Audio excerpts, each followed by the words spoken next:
शुरुआत करते दोस्तों आज के न्यूज़पेपर के हम भूगोल वाले हिस्से में मैप के साथ में। आज मैप के अंतर्गत हम देखने वाले हैं जाम्बेजी रिवर के बारे में।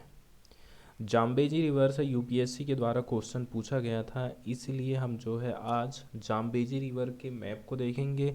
इसके अलावा इसके जो प्रमुख फैक्ट हैं उनको भी आज हम डिस्कस करने वाले हैं।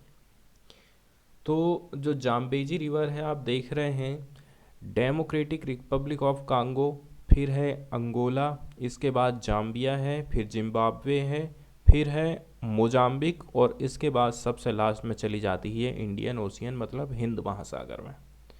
जहाँ से ये निकली है वहाँ से लेकर के इंडियन ओशियन में मिलने तक लगभग 6 देशों से ये होकर के गुजरती है। और जो जाम्बेजी रिवर है ये फेमस है विक्टोरिया फॉल्स को लेकर के। ठीक है, आपने सुना ही होगा विक्टोरिया जलप्रपात के बारे में, इसीलिए ये फेमस है। जाम्बेजी रिवर देखा जाए ना तो चौथे नंबर की लॉन्गेस्ट रिवर मानी जाती है अफ्रीका महाद्वीप में। सबसे पहली बड़ी यहाँ की रिवर है नील है, फिर है कॉन्गो, फिर है नाइजर, और इसके बाद आ जाती है जाम्बेजी। लेकिन ये यदि हम ईस्ट के हिसाब से देखें कि ईस्ट की तरफ जो बहने वाली रिवर है उसमें अफ्रीका में ये सबसे लंबी मानी जाती है। तो ये तो हम पता कर ही लिए हैं कि 6 देशों से होकर के ये गुजरती है, जहाँ से ये अपनी यात्रा को शुरुआत करती है। तो इसका जो सोर्स है वो है नॉर्थ वेस्ट जाम्बिया। कहाँ से निकली है ये? North west Zambia.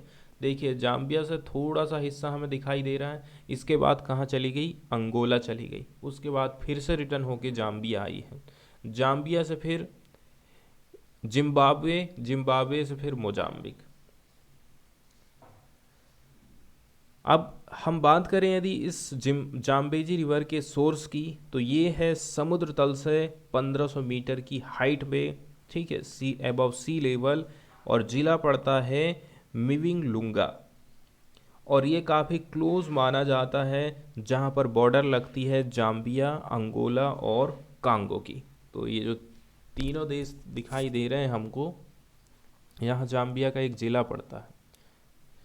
Congo, Angola और जाम्बिया, यहीं से ये रिवर निकली है।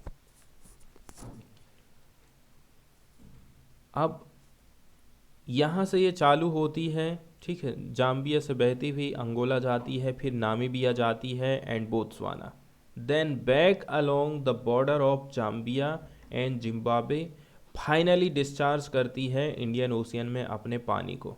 ठीक है, और यहाँ पर मोजाम्बिक डेल्टा का निर्माण करती है। यदि इसके केचमेंट एरिया की बात करें जल ग्रहण की, तो वो है 13,90,000 स्क्वायर किलोमीटर का, which is half that of the Nile. लेकिन ये जो है नील रिवर का हाफ माना जाता है।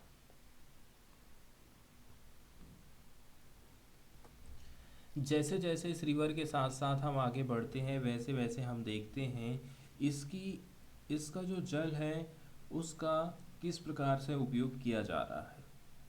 तो पहला जो है डैम हमको दिखाई देता है वो है करीबा डैम, जिम्बाब्वे में पड़ता है, और जो सेकंड है काहोरा बासा डैम, ये मोजाम्बिक में पड़ता है। दोनों के दोनों ये जो डैम हैं सोर्स माने जाते हैं हाइड्रो इलेक्ट्रिक पावर का, and supply of a large portion of power to Zambia, Zimbabwe and South Africa. दोनों डैमों से लेक करीबा और लेक काबोरा बासा, दोनों के डैम का यूज़ किया जाता है इलेक्ट्रिसिटी बनाने के लिए, और इस इलेक्ट्रिसिटी की सप्लाई करी जाती है जाम्बिया, जिम्बाब्वे और साउथ अफ्रीका में। हाल ही में एक रिपोर्ट सामने आई थी जहां से हमें ये पता चला है ये जो जाम्बेजी सीवे स्कीम है, एक प्रोजेक्ट है, ठीक है, to open up the Zambezi to enable the transportation of goods and minerals from hinterland is back on the cards. आगे एक योजना के बारे में बताया जा रहा है जाम्बेजी सीवे स्कीम, जिसके माध्यम से माना जा रहा है कि हम जो है गुड्स की सप्लाई करेंगे इस नदी के माध्यम से, मतलब यातायात के लिए भी हम जो है इसका इस्तेमाल कर सकते हैं। इसके बाद ये जो नदी जानी जाती है विक्टोरिया फॉल्स के लिए, तो ये हम देख रहे हैं, ठीक है, ये जिम्बाब्वे वाला हिस्सा है। ये यहाँ पर लिविंग स्टोन लिखाना है, यहीं पर है विक्टोरिया फॉल्स। इसके बाद लेक करीब आ जाता है, मतलब यहाँ पर एक बांध हमको दिखाई देता है। तो दक्षिण अफ्रीका की एक काफ़ी बड़ी रिवर मानी जाती है। और जाम्बेजी, जाम्बेजी टोंगसो भाषा में, सोंगा भाषा में देखें तो सोंगा भाषा में इसका अर्थ होता है बड़ी नदी। जाम्बेजी रिवर विक्टोरिया फॉल्स नामक एक शानदार झरने के लिए जानी जाती है। जाम्बेजी रिवर लगभग 2200 मील मतलब 3540 किलोमीटर लंबी है। ये जाम्बिया में शुरू होती है, इसके बाद दक्षिण पश्चिम में अंगोला में बहती है और फिर से जाम्बिया में लौट जाती है। जाम्बिया से साउथ की ओर बहने के बाद जाम्बेजी पूर्व की ओर मुड़ती है। इसके बाद ये नामीबिया, बोत्सवाना और जिम्बाब्वे के साथ जाम्बिया की सीमा बनाती है। और जाम्बिया और जिम्बाब्वे की सीमा के बीच पर स्थित जो विक्टोरिया फॉल्स है, ठीक है, ऊपर है जाम्बिया और नीचे है जिम्बाब्वे, दोनों की जो सीमा है यहीं पर लोकेटेड है विक्टोरिया फॉल्स में। ये नदी सबसे चौड़ी हो जाती है। मोजाम्बिक में प्रवेश करने के बाद नदी हिंद महासागर की यात्रा तय करती है। ये देख रहे हैं मोजाम्बिक है, यहाँ से ये हिंद महासागर इंडियन ओशियन में एंटर करती है। इस नदी में कई प्रकार की हमको बाधाएं दिखती हैं, जैसे कि कहीं झरने हैं, कहीं सैंड बार है, इसलिए ये व्यापार के लिए उतना अच्छा मार्ग नहीं प्रोवाइड करा पाती है। दो बांध हमने देखे हैं, लेक करीबा और कहोरा बासा डैम। वे अफ्रीका की दो सबसे बड़ी पनबिजली परियोजनाएं हैं। और जब मार्च या फिर अप्रैल में बारिश के मौसम के अंत में जाम्बेजी अपने सबसे मजबूत प्रवाह पर बहती है। इसके अलावा यहाँ पर एक फेमस मछली है टाइगर फिश, उन कुछ प्रकार की मछलियों में से एक है जो विक्टोरिया फॉल्स के ऊपर और नीचे दोनों जगह पर पाई जाती हैं। इसके अलावा जाम्बेजी रिवर में हमको दरियाई घोड़े भी देखने को मिलते हैं। इसके बाद हम सीधे चलते हैं साइंस वाले पेज की तरफ और देख लेते हैं साइंस की प्रमुख खबरों को। तो पहली जो खबर है वो हम माइग्रेटिंग बर्ड से रिलेटेड देखने वाले हैं। माइग्रेटिंग बर्ड, जिनको हम प्रवासी पक्षी बोलते हैं, ऐसे पक्षी आते हैं जो एक जगह से दूसरी जगह खाना की तलाश में या फिर प्रजनन के लिए एक जगह से दूसरी जगह जाते हैं। ये एक देश से दूसरी देश भी जाते हैं। तो इन्हीं के बारे में यहाँ पर बताया जाता है कि आखिर ऐसा कौन सा कारण है जिसके चलते चलते ये जो माइग्रेटरी बर्ड्स हैं ना, एक जगह से दूसरी जगह भटकते रहते हैं या फिर एक जगह से दूसरी जगह जाने का काम करते हैं। तो जो बैड वेदर है can sometimes cause birds to become disoriented during their annual fall migration. पहला जो रीजन बताया जा रहा है वो खराब मौसम है, अत्यधिक ठंड पड़ रही है, इसके चलते चलते वो गर्म क्षेत्र की ओर जाते हैं। जैसे कि रसिया से हमारे देश में बहुत सारे माइग्रेटरी बर्ड आते हैं, ठीक है। तो ये क्या होता है, एक रीजन बैड वेदर कंडीशन। तो यही जो है डिसओरिएंटेशन देखने को मिलता है उनकी एनुअल फॉल ऑफ माइग्रेशन में। मौसम कितना खराब है उस हिसाब से ये लोग माइग्रेट करते हैं। लेकिन यदि जो है वेदर भी खराब नहीं है तो हम ये कह सकते हैं कि वेदर एक मेजर फैक्टर नहीं है। But even when weather is not major factor, do birds travel far away from their as usual routes. तो हो सकता है कि वो खराब मौसम के कारण भी प्रवास नहीं कर पा रहे हैं। तो ऐसा क्या रीजन है? तो एक न्यू स्टडी इकोलॉजिस्ट लोगों के सामने हमें आई है यूनिवर्सिटी ऑफ कैलिफोर्निया से। इसके अलावा लॉस एंजल्स, इन्होंने एक्सप्लोर किया है एक रीजन, वो है disturbances to earth's magnetic field. Earth का जो मैग्नेटिक फील्ड है उसमें यदि गड़बड़ी आती है, इसी के चलते चलते जो है पक्षी भी एक जगह से दूसरी जगह प्रवास करते हैं या फिर भटकने लगते हैं। साइंटिस्ट लोग इसको क्या कहते हैं, आवारागर्दी, वैगरेंसी बोलते हैं। Even in perfect weather and especially during fall migration, ऐसे टाइम में भी हमें इनका प्रवास देखने को मिल रहा है जबकि परफेक्ट वेदर की कंडीशन है। उस टाइम में भी पक्षी क्यों एक जगह से दूसरी जगह जा रहे हैं, उसका एक ही रीज़न है कि पृथ्वी का जो मैग्नेटिक फील्ड है ना उसमें चेंजेस देखने को मिला है। हमारे पास काफ़ी इंक्रीजिंग एविडेंस मौजूद हैं जिससे पता चलता है कि जो बर्ड्स हैं ना एक्चुअली देख लेती हैं जियो मैग्नेटिक फील्ड को। लेकिन पक्षी की जो एबिलिटी है, पक्षी की जो योग्यता है कि वो नेविगेट करे जियो मैग्नेटिक फील्ड को के सहारे, कैन बी इम्पायर्ड। इम्पायर्ड का क्या मतलब होता है, छीड़, when those magnetic fields are disturbed. लेकिन जब इसमें डिस्टर्बेंस उत्पन्न हो जाता है ना तो इनकी जो कैपेसिटी है ना वो छीड़ हो जाती है, इम्पायर्ड हो जाती है। इम्पायर्ड मतलब होता है छीड़ हो जाना। तो इस प्रकार का जो डिस्टरबेंस है ना वो क्यों होता है, वो सन के मैग्नेटिक फील्ड के चलते चलते होता है। As per release researcher found a strong correlation between birds that were captured far outside of their expected range. हमने ऐसी ऐसी घटनाएं देखी हैं कि ये 2 किलोमीटर में पक्षी मिलना था हमको, लेकिन वो वहां पर नहीं मिला, उससे भी कहीं दूर चला गया है।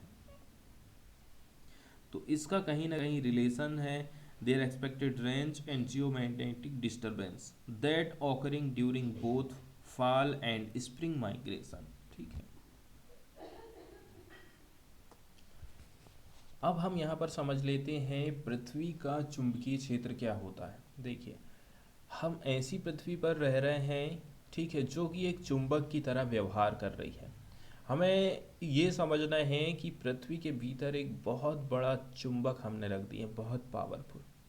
इस चुंबक का जो उत्तरी ध्रुव है हमारी पृथ्वी के दक्षिणी ध्रुव की ओर है।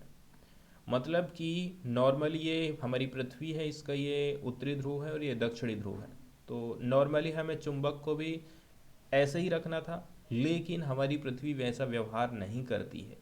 हमारी पृथ्वी में जो नॉर्थ वाला पोल है उधर रहता है चुंबक का एस वाला पोल, मतलब चुंबक का दक्षिणी ध्रुव रहता है। और चुंबकीय दक्षिणी ध्रुव रहता है,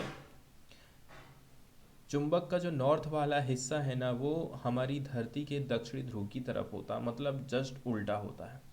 और यहाँ पर हमें ये देखना है कि ये जो चुंबकीय रेखाएं हैं ना हमेशा चुंबक के नॉर्थ वाले हिस्से से निकल करके साउथ वाले हिस्से की तरफ जाते हैं।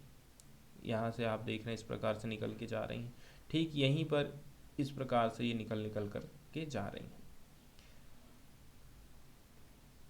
तो यहाँ से चुंबकीय क्षेत्र का ये निर्माण करती है और इसी का यहाँ पर उल्लेख किया जा रहा है।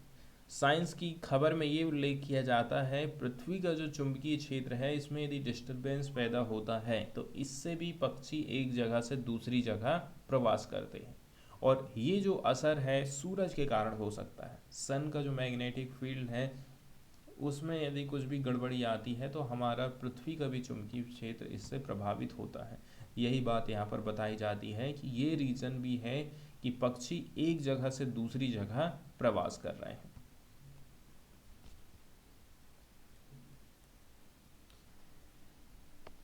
इसके बाद वाली जो साइंस की न्यूज़ आई है वो एक जीव जंतु से रिलेटेड है कि कितना साल पुराने से ये निवास कर रहे हैं। ठीक है, और वो है सिसिलियन। ये पिक्चर में आप इसको देख लीजिए। Oldest non caecilian dated at 220 million years old found. ऐसा सिसिलियन हमें के अवशेष प्राप्त हुए हैं जिससे पता चलता है कि ये 220 मिलियन साल पहले रहा करते थे। वैज्ञानिक लोगों ने ओल्डेस्ट नॉन फॉसिल प्राप्त कर लिया है, वर्म लाइक एम्फीबियन। ठीक है, वर्म के जैसे दिखने वाला जो एम्फीबियन है जिसको हम सिसिलियन बोलते हैं। ये जो फाइंडिंग्स हैं extend the Sicilian fossils record by 35 million years. 35 साल पुराना अभी तक हमारे पास रिकॉर्ड था। ये जो क्रिएचर है ना वो यहाँ पर हमें देखने को मिलते हैं combine features found in camel and centre of living caecilians with those of an extinct group of the amphibians called Disauropod Temsopondylus। जो एक्सटिंक्ट हो चुका ग्रुप है ना, उसके बारे में बताया जा रहा है कि इसके फीचर और उसके फीचर किस प्रकार से हमें समानता दिखती है या फिर अलग अलग कुछ जो विभिन्नताएं हैं वो हमको यहाँ पर दिखाई देती है। एक बात और यहाँ पर कही जाती है कि यहाँ पर हमें एक ब्रिज देखने को मिल रहा है, ये ब्रिज का काम करता है। It bridges the gap between modern caecilians and extinct tetrapod. Extinct हो चुका जो टेट्रापॉड है और आज के टाइम में जो जीव जंतु पाए जा रहे हैं, दोनों के बीच में एक ब्रिज का निर्माण करता है यह अध्ययन। And confirm the position of caecilians with Lissamphibia. क्या लिखाना है? Lissamphibia the group that contain frogs. इसके अंतर्गत फ्रॉग्स भी आ जाते हैं इस समूह के अंतर्गत। तो यह जीव जंतु से रिलेटेड थोड़ी सी रिसर्च की गई, उसके ऊपर यह साइंस की न्यूज़ आई थी। इसके बाद मोटापे से रिलेटेड एक खबर आई है, इसको हम देख लेते हैं क्या बताया जा रहा है। यहाँ पर ओबेसिटी वर्ड यूज़ किया गया है। ओबेसिटी का मतलब होता है मोटापा। तो किस प्रकार से हम मोटापे को वृद्धावस्था में कमजोरी के साथ जोड़ सकते हैं। यदि मोटापा है तो ये जब आप वृद्ध होंगे तो उस टाइम में आपकी बॉडी में कमजोरी रहेगी। तो carrying for too much weight, जैसे कि मैं बहुत ज़्यादा वेट उठा रहा हूँ, इसमें इंक्लूड है मिडरब बल्ज। जैसे कि जिम वगैरह में आप देखते हैं ना, जिम जो करते हैं, from midlife onwards is linked to a heightened risk of physical frailty. Frailty का मतलब होता है दुर्बलता in older age. Older age में किस प्रकार से मोटापा आपके शरीर को प्रभावित कर सकता है, इसके बारे में स्टडी पब्लिश की गई है। फ्रेयालिटी का मतलब होता है दोष या फिर निर्बलता। Is often wrongly perceived as a purely wasting disorder. दुर्बलता को आप सीधे सीधे वास्टिंग नहीं कह सकते हैं, ठीक है। वास्टिंग का मतलब होता है कि एकदम थका देने वाला। एक होता है वास्टिंग और दूसरा होता है स्टंटिंग। दो वर्ड यूज़ किए जाते हैं हमारे हेल्थ को लेकर के, तो उसको हमें समझना। जैसे कि स्टंटिंग का मतलब ये हो गया है कि आपकी हाइट नहीं बढ़ पा रही है उम्र के हिसाब से, ठीक है। और एक होता है वास्टिंग, ठीक है। तो वास्टिंग का मतलब होता है लो वेट फॉर हाइट के हिसाब से यदि मेरा वजन नहीं बढ़ पा रहा है तो उसको हम वास्टिंग बोलते हैं। तो वास्टिंग और स्टंटिंग दोनों ही वर्णों का बहुत बार इस्तेमाल किया जाता है, ठीक है। तो इनको हमें ध्यान में रखना है।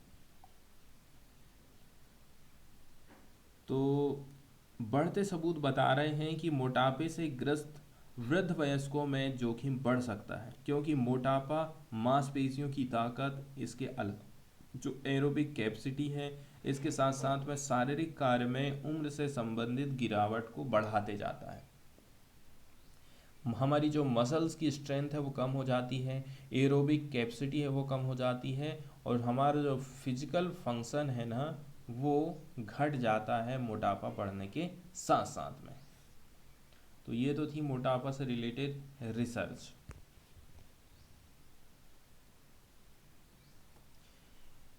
इसके बाद वाली जो न्यूज़ है वो हम माइक्रोबियम डिसफंक्शन से रिलेटेड देखने वाले हैं, ठीक है।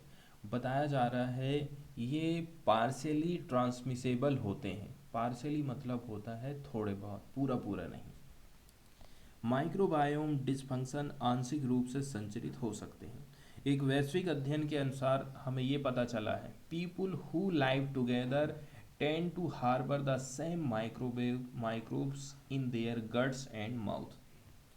तो वैश्विक लेवल पर जो अध्ययन किया गया उसमें ये पता चला है कि जो लोग एक साथ में रह रहे हैं ना, उनके गले और मुंह में एक ही प्रकार के रोगाणु पाए जाते हैं। जब वे शिशु होते हैं तो माताएं अपने बच्चों को रोगाणु की स्टार्टर किट प्रोवाइड करती। शुरू में ही माताओं से बच्चों में ये रोगाणु चले जाते हैं, लेकिन वो माइक्रोबायोम समय के साथ साथ परिवार के सदस्यों और जो इस परिवार से रिलेटेड गृहिणी नहीं है, असंबंधित गृहिणी हैं, उनसे माइक्रोबियल उपभेदों को शामिल करने के लिए बदल जाता है। ये खोज इस बात को उजागर करती है कि कैंसर, मधुमेह और मोटापा जैसे जो माइक्रोबायोम डिस्फंक्शन से जुड़े रोग हैं ना, आंशिक रूप से संक्रामक हो सकते हैं। इनको हम पार्शली ट्रांसमिसेबल बोल सकते हैं, पूरे पूरे ये ट्रांसमिसेबल नहीं होते हैं। अगली जो न्यूज़ है वो आई है फॉसिल्स नेस्ट से संबंधित आई है। ठीक है, तो 90 जो फॉसिल नेस्ट हैं जो कि बिलोंग करते हैं इंडिया के लार्जेस्ट डायनासोर से, इनको अनकवर्ड किया गया है, इनकी खोज करी गई है। तो इसको भी हम समझ लेते हैं। तो भारत के सबसे बड़े जो डायनासोर से संबंधित 90 जीवाश्म घोंसलों का यहाँ पर हमको पता चला, जो कि रिलेट करते हैं डायनासोर से। शोधकर्ताओं ने मध्य भारत की जो नर्मदा घाटी है, यहाँ पर कुल 256 जीवाश्म अंडों वाले 92 घोंसलों के शिकार स्थलों का खुलासा किया है, जो अब तक के सबसे बड़े डायनासोर में से एक माने जाते हैं। फिर इस फाइंडिंग को पब्लिश किया गया था एक पत्रिका में, प्लोस वन में। तो इसमें प्रकाशित खोज से भारतीय उपमहाद्वीप में टाइटनोसॉरस के जीवन के बारे में हमें कुछ बातें पता चलती हैं। शोधकर्ताओं का कहना है कि नर्मदा घाटी में स्थित लेमेटा फॉर्मेशन डायनासोर के कंकालों और क्रेटेशियस पीरियड के अंडों के लिए ये फेमस है, जो लगभग 145 से 46 मिलियन साल पहले चला था। तो लामेटा फॉर्मेशन जो कि लोकेटेड था कहाँ पर, नर्मदा वैली में, जिसको अच्छी तरह से हम जानते हैं फॉसिल फॉर डायनासोर स्केल्टन। ठीक है, स्केल्टन मतलब उसका जो ढांचा रहता है। इसके अलावा उनके एग हो गए, किसके, late Cretaceous period, time period के बारे में यहाँ पर बताया जा रहा है। दैट लास्टेड फ्रॉम अबाउट 145 से लेकर के 66 मिलियन ईयर्स एगो। ये टाइम पीरियड कितना पुराना है, 145 से 66 मिलियन साल पुराना है। तो इन घोंसलों की विस्तृत जांच ने दिल्ली विश्वविद्यालय नई दिल्ली के शोधकर्ताओं और उनके सहयोगियों को इन डायनासोरों के जीवन की आदतों के बारे में अनुमान लगाने का थोड़ा सा नुस्खा प्रोवाइड किया है। डाइवर्स टाइटोनोसोरस, उन्होंने 6 अलग अलग अंडों की प्रजातियों की पहचान किया है, जो इस क्षेत्र से कंकाल अवशेषों के द्वारा दर्शाए गए, ठीक है, तुलना में टाइटोनोसोरस की उच्च विविधता का सुझाव देते हैं। जैसा कि हम सोच रहे थे उससे कहीं ज़्यादा विविधता हमको यहाँ दिखाई देती है। Based on the layout of the nest, in nest के लेआउट को यदि हम देखते हैं तो इससे हमें क्या पता चलता है, तो हमें ये पता चलता है कि जो टीम है इसने इन्फर्ड की, मतलब अनुमान लगाया है कि ये जो डायनासोरस है ना, इन्होंने दबा दिया था अपने एग्स को इंसेलोपिट लाइक मॉडर्न डे क्रोकोडाइल्स। जैसे कि क्रोकोडाइल्स अपने अंडों को खोद खोद के दबा देते हैं ना, उसी प्रकार से ऐसा अंदाजा लगाया जा रहा है कि डायनासोर ने भी अपने अंडों को दबा दिया था। कुछ सर्टेन पैथोलॉजीज हैं, विकृतिज हैं, जो कि हमें अंडे में दिखाई दी हैं, such as rare case of egg in egg, अंडे के अंदर भी अंडे जैसे कि चीज़ें भी हमको देखने को मिली हैं, जो कि ये इंडिकेट करती हैं कि जो टाइटोनोसोरस है,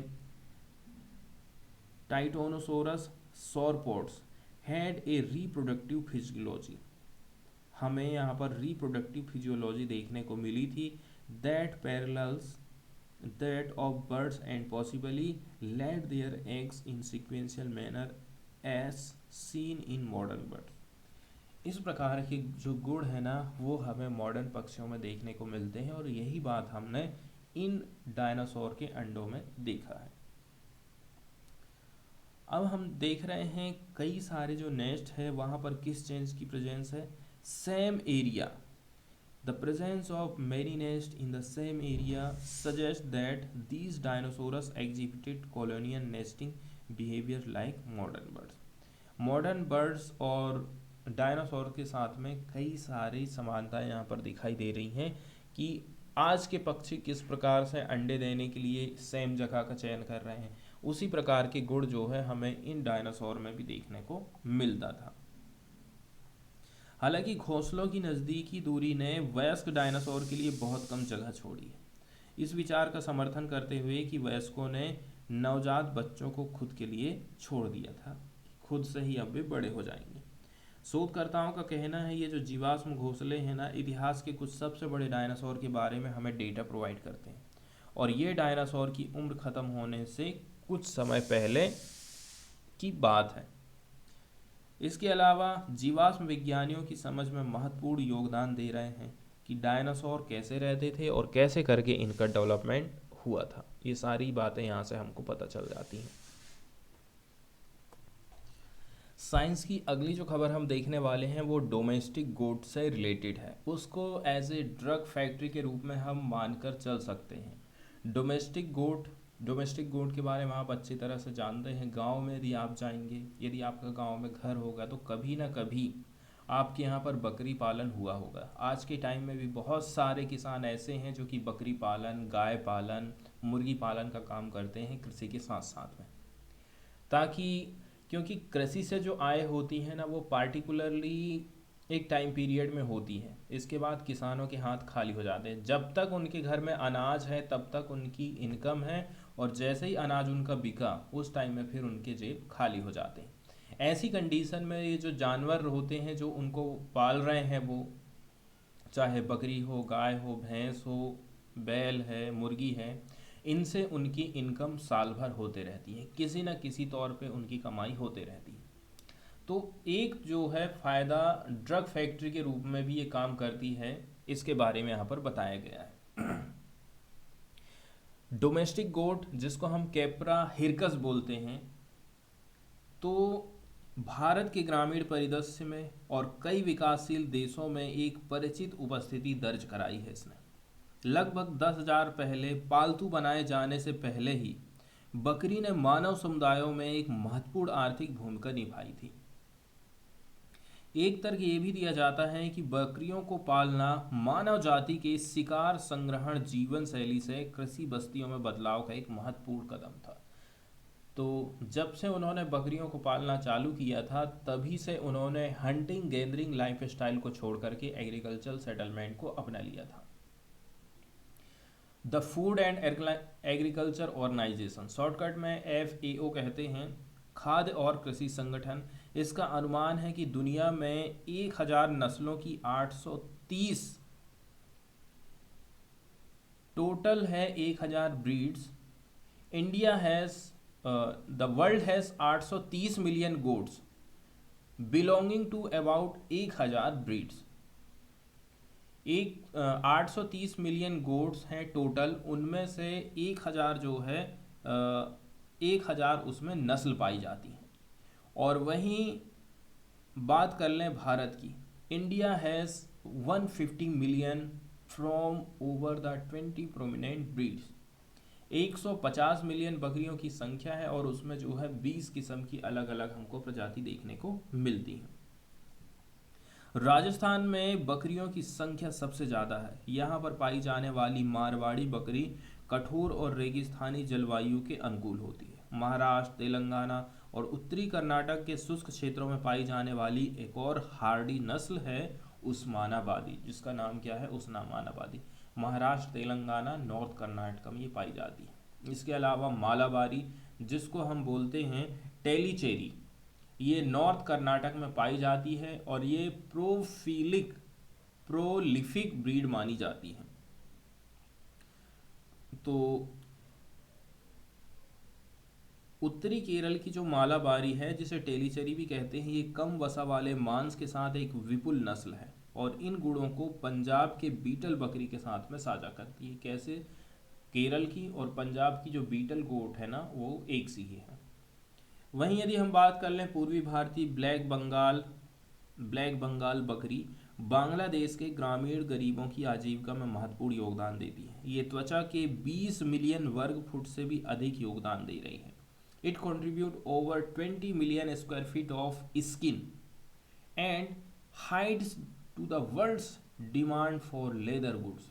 ठीक है, लेदर से बनी चीज़ों के लिए डिमांड पूरी कर रही है। इसमें बहुत सारे चीज़ें आ जाती हैं, जैसे कि फैशनेबल हैंडबैग बनाए जा रहे हैं, चमड़े के सामान बनाए जा रहे हैं, पूरी दुनिया भर में इसकी सप्लाई की जा रही है। क्योंकि कई किसानों के पास मवेशियों को पालने के लिए जगह की कमी है, धन की कमी है, इसलिए बकरी को गरीब आदमी की गाय कहा जाता है। द पुअर मैंस काऊ भी इसको बोलते हैं। भारतीय हाईलैंड्स, ऊंचे ऊंचे जो इलाके हैं में जंगली बकरियों की बहुत कम आबादी है, जिनसे घरेलू बकरियां या फिर भेड़ें विकसित हुई हैं। इनमें मारखोर और हिमालयी और नीलगिरी तहर शामिल है। मारखोर, हिमालयन एंड नीलगिरी तहर इसमें आ जाती हैं। अब बात करी जाती है genes from Indian goats breed spread to all part of the world during the golden age of steamship. तो एक पार्टिकुलर टाइम पीरियड रहा था, ठीक है, जिसको गोल्डन एज ऑफ हम स्टीमशिप कहते हैं। इसी टाइम पीरियड के दौरान पूरे विश्व भर में भारतीय बकरियों के जो जीन्स हैं वो पूरे विश्व भर में फैल गए थे। भारत से यूरोप जाने वाले जहाज़ों पर लदी बकरियां महीने भर की यात्रा में दूध और मांस उपलब्ध कराती थी। उत्तर प्रदेश की जमुनापारी बकरियों को पसंद किया गया क्योंकि वे 8 महीने के स्तनपान के दौरान 300 किलो दूध देती हैं। एक बार इंग्लैंड में उच्च वसा वाले दूध के चैंपियन उत्पादक एंग्लो न्यूबिन का उत्पादन करने के लिए जमुनापारी को स्थानीय नस्लों के साथ में पाला गया था। अब हम बात करते हैं प्रोड्यूसिंग थेराप्यूटिक्स, औषधियों का निर्माण किस प्रकार से किया जाता है। तो लगभग 2 साल की पीढ़ी with a generation time of about 2 years and plenty of milk production. It is not surprising that goats have attracted the attention of biotechnology companies wishing to produce therapeutic protein in bulk. बहुत सारी जो biotechnology companies हैं वो protein का उत्पादन कर रही हैं काफ़ी बड़े मात्रा में इन बकरियों की सहायता से। पहली जो सक्सेस है वो आई थी किसके साथ में, वो है एट्रिन के साथ मिली, जो बकरी से उत्पादित एंटीथ्रोम्बिन थर्ड अणु का व्यापारिक नाम है। एंटीथ्रोम्बिन रक्त को थक्कों से मुक्त रखता है और इसकी कमी से आमतौर पर विरासत में यह हमको मिली है, पल्मोनरी एम्बोलिज्म जैसी गंभीर जटिलताएं हो जाती हैं। प्रभावित व्यक्तियों को सप्ताह में 2 बार एंटीथ्रोम्बिन इंजेक्शन की जरूरत पड़ती है। आमतौर पर कैसे करके होता है, usually purified from the donated blood, और दान किए गए रक्त से इसको हम शुद्ध करते हैं। आगे बताया जा रहा है transgenic goat carrying a copy of the human antithrombin gene have cells in their mammary glands that release this protein into milk. लेकिन यही चीज हमको बकरी के दूध में मिल जा रही है। It has claimed that one goat could produce antithrombin equivalent to what was obtained from 9000 unit of human blood. 9000 unit blood चाहिए, ठीक है। इतना जो ब्लड है वो किसके बराबर है, वो बराबर है एक गोट के द्वारा जो प्रोड्यूस किया जा रहा है, जो ठीक है, ये जो एंटीथ्रोम्बिन है ना, जितना एक बकरी प्रोड्यूस कर रही है वो बराबर हो जाता है 90,000 यूनिट ऑफ ह्यूमन ब्लड के। तो हाल ही में मोनोक्लोनल एंटीबॉडी सिटिक्सीमैब, जिसे कुछ फेफड़ों के कैंसर के खिलाफ एक कैंसर विरोधी दवा के रूप में अनुमोदित किया गया है। इसका क्लोन बकरी लाइनों में भी हमने उत्पादित कर लिए हैं। मतलब ये जो चीज़ है हमें बकरी से भी प्राप्त हो जा रही है। इस तरह बड़ी मात्रा में इसको हम बना सकते हैं 10 ग्राम प्रति लीटर दूध की सहायता से। यह अभी तक ज्ञात नहीं है कि फार्मास्यूटिकल सुरक्षा और प्रभावकारिता के संबंध में रेगुलेशन बाधा को दूर कर पाएगी या नहीं कर पाएगी। इसके बाद वाली जो साइंस की न्यूज़ है वो प्रोजेस्टेरोन से संबंधित है, प्रोजेस्टेरोन से रिलेटेड है ये। प्रोजेस्टेरोन जो हार्मोन होते हैं महिलाओं में, ठीक है, जो प्रेगनेंसी का एक प्रमुख रीजन होता है। इसी के चलते चलते कहा जाता है कि महिलाओं में कैसे भी करके प्रोजेस्टेरोन हार्मोन की संख्या को बढ़ाना चाहिए, ठीक है, इसके लिए गहरे रंग के पत्तेदार साग, मछली, साबुत अनाज, नट्स, बीज जैसे मैग्नीशियम में पहुंचने वाले खाद्य पदार्थों को शामिल कर सकते हैं और अपने प्रोजेस्टेरोन का स्तर का इलाज कर सकते हैं। प्रोजेस्टेरोन की कमी से पीड़ित महिला को प्रतिदिन 250 से 500 मिलीग्राम विटामिन सी का भी सेवन करना चाहिए ताकि उसकी बॉडी में यह हार्मोन बढ़ सके।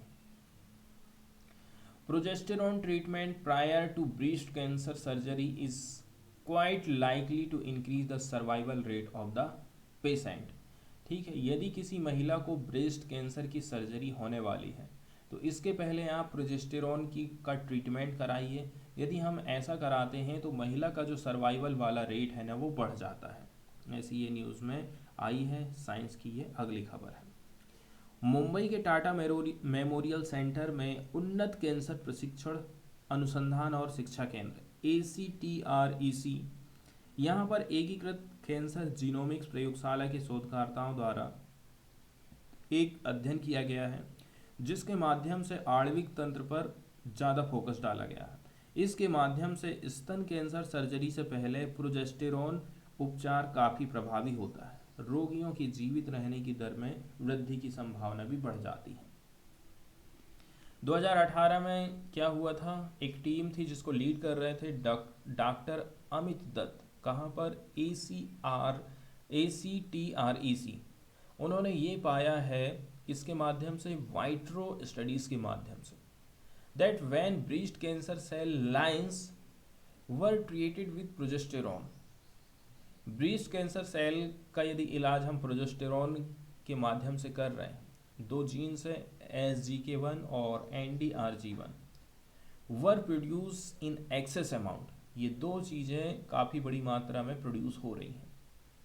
They also found that expression of few micro RNAs was reduce, मतलब डाउन रेगुलेटेड, जिसको बोल रहे हैं कि कुछ कुछ जो माइक्रो RNA हैं उनमें गिरावट देखने को मिली है in response to hormone treatment, hormone का जब ट्रीटमेंट किया जा रहा था। दो जो पार्टिकुलर माइक्रो RNAs हैं that were down regulated were found to also regulate the expression of the SGK1 gene. एक चीज़ और यहाँ पर पता चल जा रही है कि ये जो दो हमको माइक्रो RNA मिले हैं जिसमें गिरावट देखने को मिल रही है, तो यहाँ से रेगुलेशन भी हमको देखने को मिला है। क्या देखने को मिला है कि जो दो विशेष माइक्रो RNA जिन्हें नीचे विनियमित किया गया था SGK1 जीन की अभिव्यक्ति को भी रेगुलेट करने के लिए पाए गए थे या फिर जाने जाते हैं।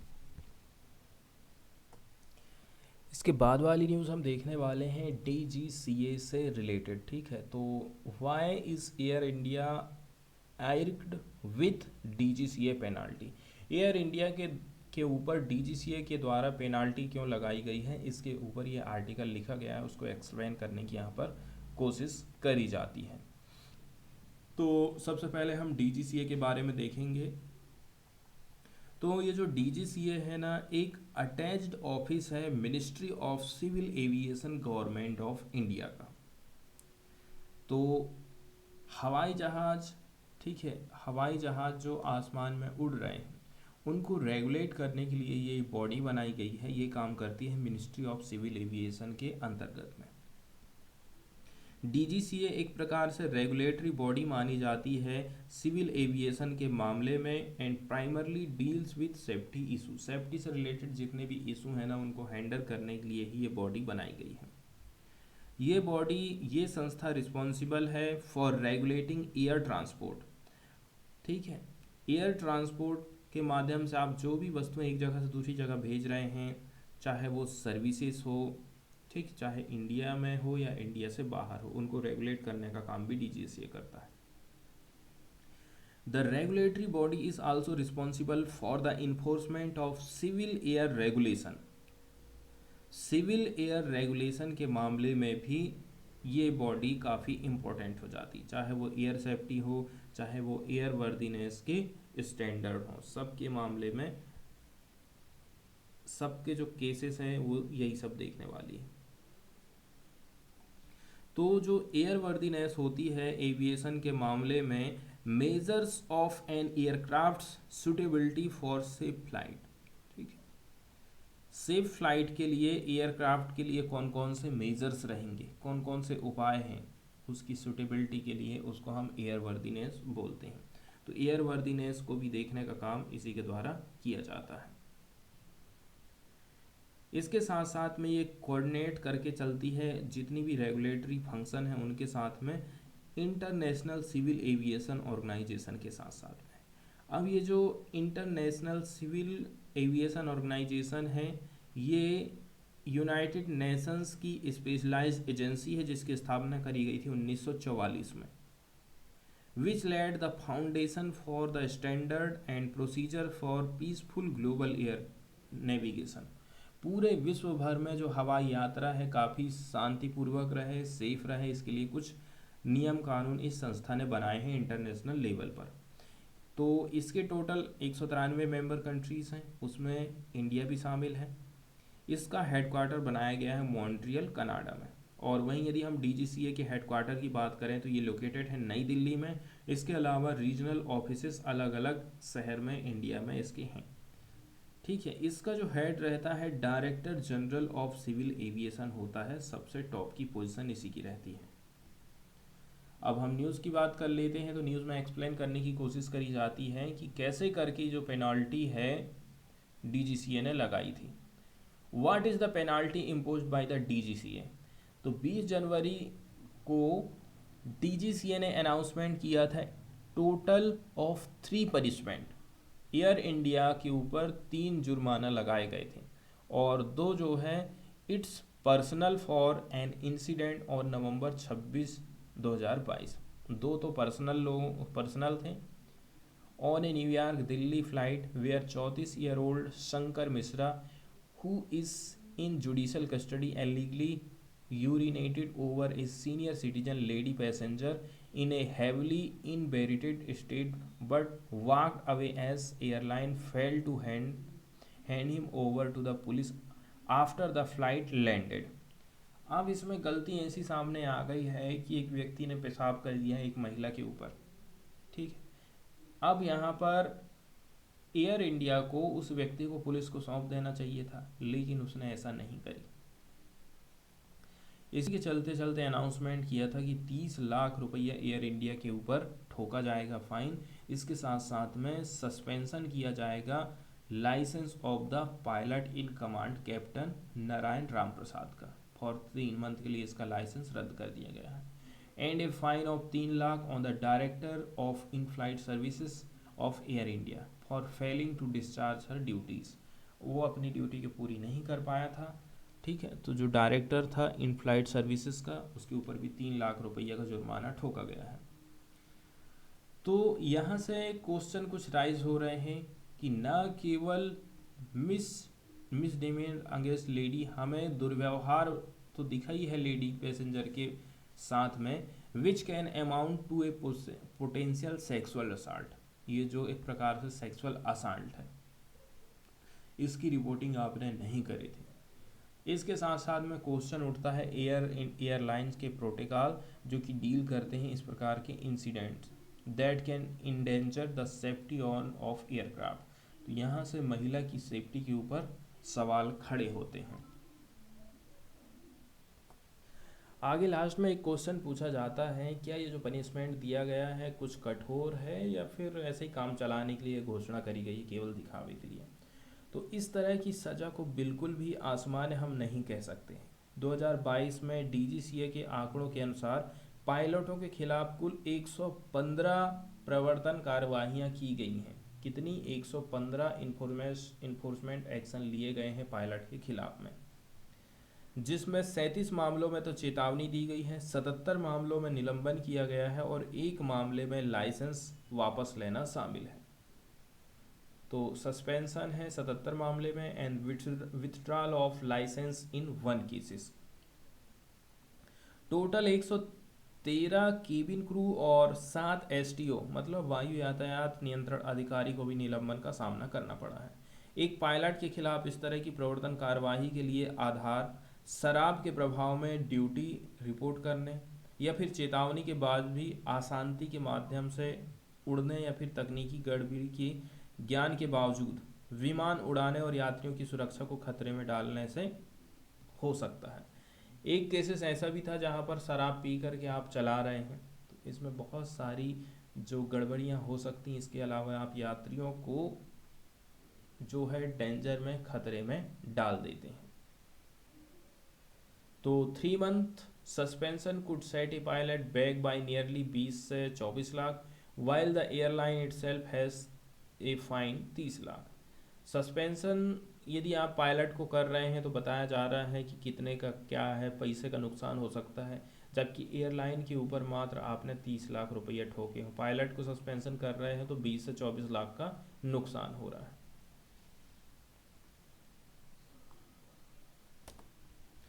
इसके बाद फॉरेन वाले पेज में चलते हैं और देख लेते हैं श्रीलंका की इकोनॉमी से रिलेटेड यहाँ पर न्यूज़ आई है। श्रीलंका की इकोनॉमी में हमें गिरावट देखने को मिल सकता है 3.5 से 4% का। श्रीलंका की इकोनॉमी जो है सिकुड़ेगी 3.5 से 4% 2023 में, आफ्टर सिंकिंग 11% लास्ट ईयर। पिछले साल 11% की गिरावट हमको देखने को मिली थी। प्रेसिडेंट रानिल विक्रमसिंघे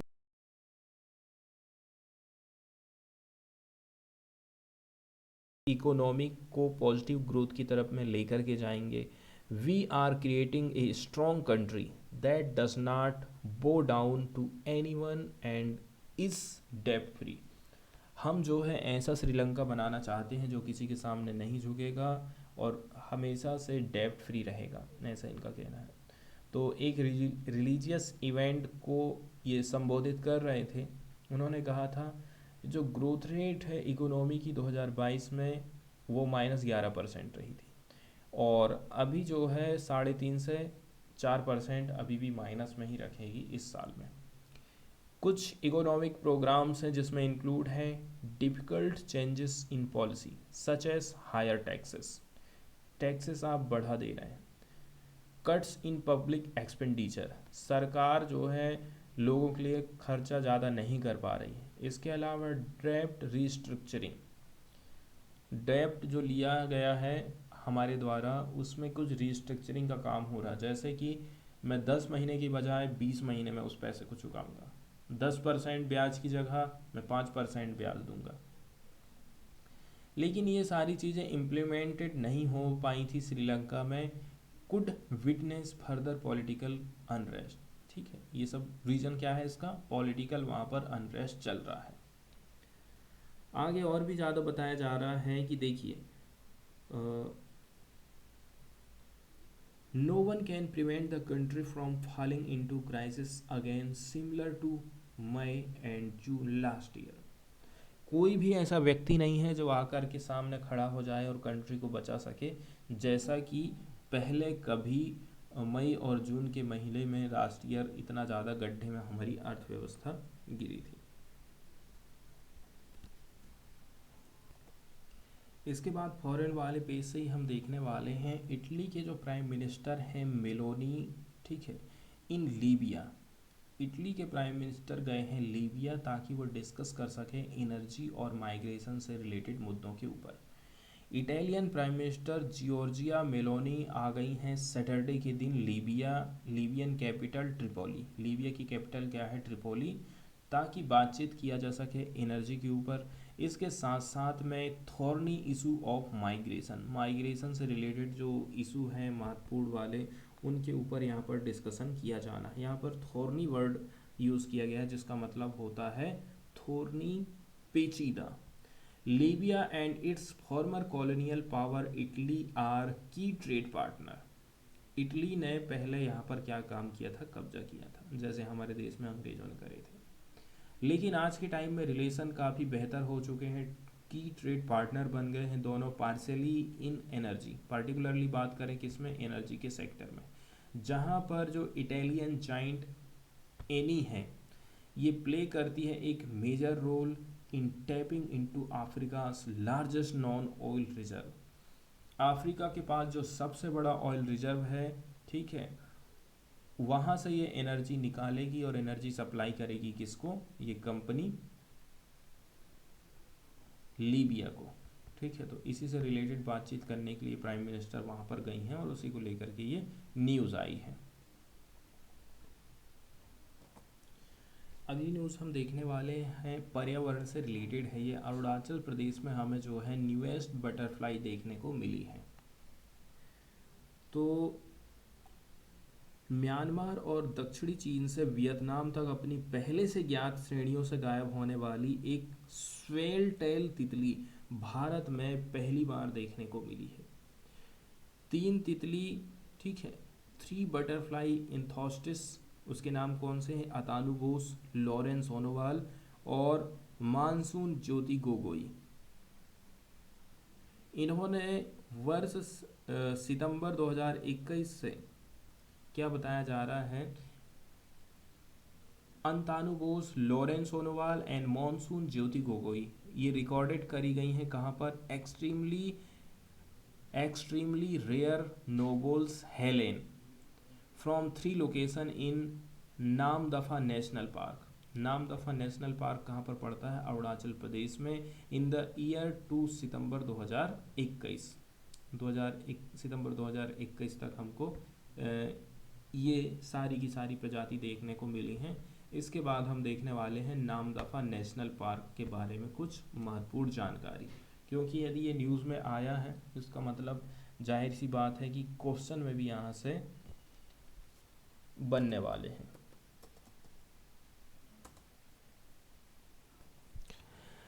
देखिए, जो नामदफा नेशनल पार्क है ये लोकेटेड है अरुणाचल प्रदेश में, ठीक है, और ये कवर करता है 1985 स्क्वायर किलोमीटर के एरियाज। इसके साथ साथ में ये जो Indo Myanmar China tri junction है यहाँ पर इसकी लोकेशन है। ये पार्क लोकेटेड है Dapha dam range, Dapha Bum range of the Mishmi hills and Patkai range. तो जो पर्वत श्रेणियाँ हैं, 2 पर्वत श्रेणियाँ, ठीक है, दाफा बम रेंज ये किसकी हैं? मिसिमी हिल्स की, और दूसरी है पटकाई रेंज। दोनों के बीचों बीच में इसकी लोकेशन है। और ये जो है साइज के हिसाब से इंडिया का 4th लार्जेस्ट नेशनल पार्क माना जाता है। इंडिया का 4था सबसे बड़ा नेशनल पार्क है कौन सा? अरुणाचल प्रदेश में, जिसके बारे में अभी हम पढ़ रहे हैं, ठीक है। ये है नामदफा नेशनल पार्क। स्टेटस की यदि हम बात करें तो इसको इस्टेब्लिश किया गया था as a national park in 1983। 1983 में इसको नेशनल पार्क के रूप में डेवलप किया गया था। फिर इसको डिक्लेयर कर दिया गया था टाइगर रिजर्व के रूप में उसी साल 1983 को ही। इसके साथ साथ में it is also tentative list of UNESCO world heritage site in India. तो यूनेस्को की तरफ से जो टेंटेटिव लिस्ट जारी करी जाती है उसमें भी ये शामिल है यूनेस्को की वर्ल्ड हेरिटेज साइट के अंतर्गत। बायोडायवर्सिटी के हिसाब से यदि हम बात करें तो बहुत सारे यहाँ पर जीव जंतु, पेड़ पौधे हमको देखने को मिलते हैं।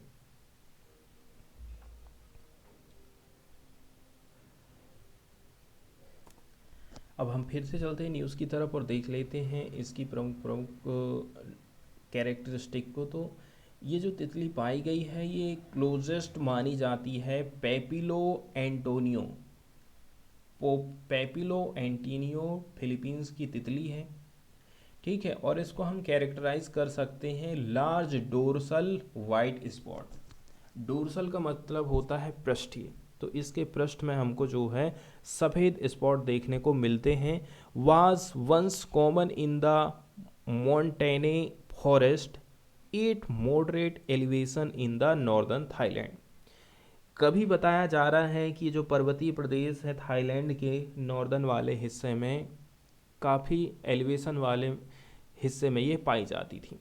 ये जो स्पीसीज़ है स्वालो टेल बटरफ्लाई की has also been reported from Myanmar. इसके अलावा Yunnan, Hubei regions of the China, Laos, Cambodia and Vietnam. तो बहुत सारे देश हैं जहाँ पर ये तितली पाई जाती है। तो ये जो प्रजातियां हैं थाईलैंड से गायब नहीं हुई हैं, लेकिन अब इसे पहले दर्ज की गई श्रेणियों में बहुत दुर्लभ माना जाता है। भारत में पहली बार नोबेल की हेलेन की रिकॉर्डिंग प्रकृति प्रेमियों के लिए बहुत बड़ा उत्साह पैदा करती है। तितलियों को जैव विविधता की स्थिति और प्रमुख पारिस्थितिक तंत्र कार्यों का बहुत ही इम्पोर्टेंट क्या माना जाता है? संकेतक माना जाता है, इंडिकेटर माना जाता है।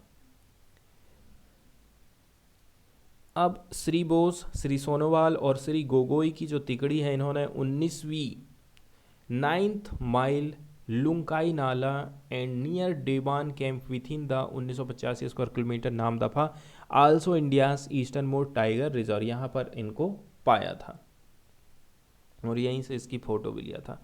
तो म्यांमार के काचिन राज्य के पुताओ से हवाई मार्ग से लगभग 80 किलोमीटर दूर है। द लोकेशंस जो है ना लगभग 80 किलोमीटर दूर है एरियली, यदि हम देखते हैं Putao of Myanmar Kachin state की बात करें, where this species of swallowtail butterfly was last recorded in April 1999। 1999 में एक जगह है जहां पर इनको देखा गया था। आगे बताया जा रहा है, श्री सोनोवाल का कहना है कि 100 से 120 mm के पंखों के साथ नोबोल की हेलने को शुरू में पेपेलियो हेलेंस का अपभ्रंश, मतलब गलती से हम उसको समझ लिए थे। हालांकि पूर्व में आगे के पंखों के पृष्ठभाग में एक अतिरिक्त सफ़ेद धब्बा होता है। फ्रंट पेज से कुछ न्यूज़ है जिसको हम डिस्कस करने वाले हैं, जैसे कि मुग़ल गार्डन्स।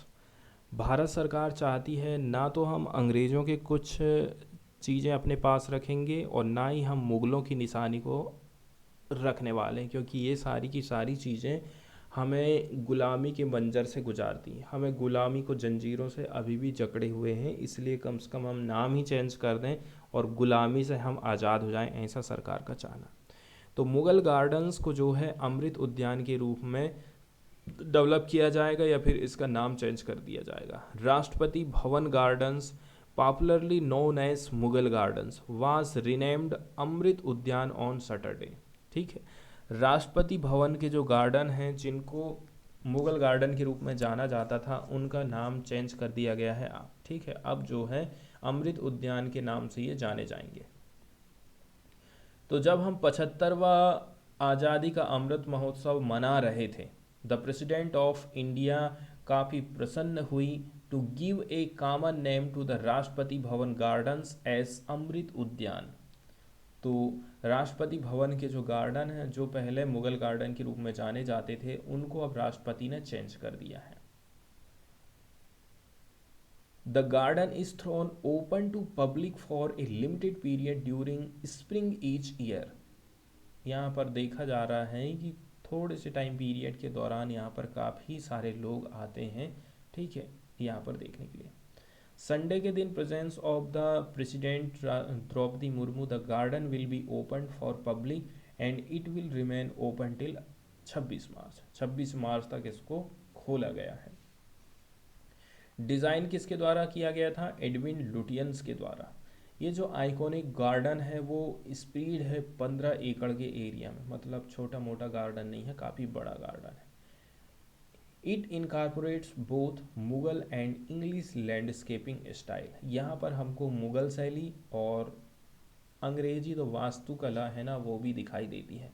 ये जो मेन गार्डन है ना, इसके पास 2 चैनल्स हैं, इंटरसेक्टिंग 8 राइट एंगल, दोनों चैनल आपस में 90 की डिग्री में काटते हैं, dividing the garden into grid of square. और इसी के चलते चलते ये जो गार्डन है हमको जो है चारबाग शैली में दिखाई देता, 4 कॉर्नर्ड गार्डन जिसको कहते हैं। एक टाइपिकल कैरेक्टरिस्टिक्स माना जाता था मुग़ल लैंडस्केपिंग का। तो जब आप मुग़ल काल पढ़ेंगे इतिहास में, तो उस टाइम में जो मुग़ल काल के जो गार्डन हुआ करते थे ना, चारबाग शैली में बनाए गए थे। इसके साथ साथ में यहाँ पर 6 लोटस शेप्ड फाउंटेन भी लगाए गए हैं at the crossing of this channel. जहाँ जहाँ पर ये रास्ते काट रहे हैं या फिर नालियाँ काट रही हैं, वहाँ पर 4 कमल के शेप वाले फाउंटेन लगाए गए हैं। Rising to a height of 12 feet, लगभग इनकी जो हाइट है 12 फीट है। The garden houses are nearly 2500 varieties of the dahlias और 100 वेराइटीज रोसेस की। यहाँ तो मतलब बहुत सारे रोसेस आपको यहाँ पर देखने को मिलेंगे। अगली न्यूज़ हम देखने वाले हैं, सुंदरवन का एक फेमस टेम्पल है। ये किस प्रकार से यहाँ पर हमको क्षरण दिखाई दे रहा है। तो जो समुद्री हवाएं हैं ना, सुंदरवन के मंदिर को धीरे धीरे करके नष्ट कर रही हैं, उसी को लेकर के ये न्यूज़ आई है। पश्चिम बंगाल के सुंदरबन में एक प्राचीन टेराकोटा का मंदिर है। टेराकोटा मतलब पकी हुई मिट्टी से बनाए गए मंदिर, ठीक है। तो यहाँ पर जो है पकी हुई ईंटें भी हो सकती हैं, जिसके माध्यम से इसका निर्माण किया गया है। तो जो बताया जा रहा है कि एक एंशियंट टेराकोटा टेम्पल है, वेस्ट बंगाल के सुंदरबन में लोकेटेड है, which has survived the ravages of time for a millennia, is now facing very modern threat. हम देख रहे हैं सैकड़ों साल पुराना ये मंदिर है, लेकिन आज के टाइम में ये किस प्रकार से थ्रेट को फील कर रहा है। जलवायु परिवर्तन का प्रभाव विशेष रूप से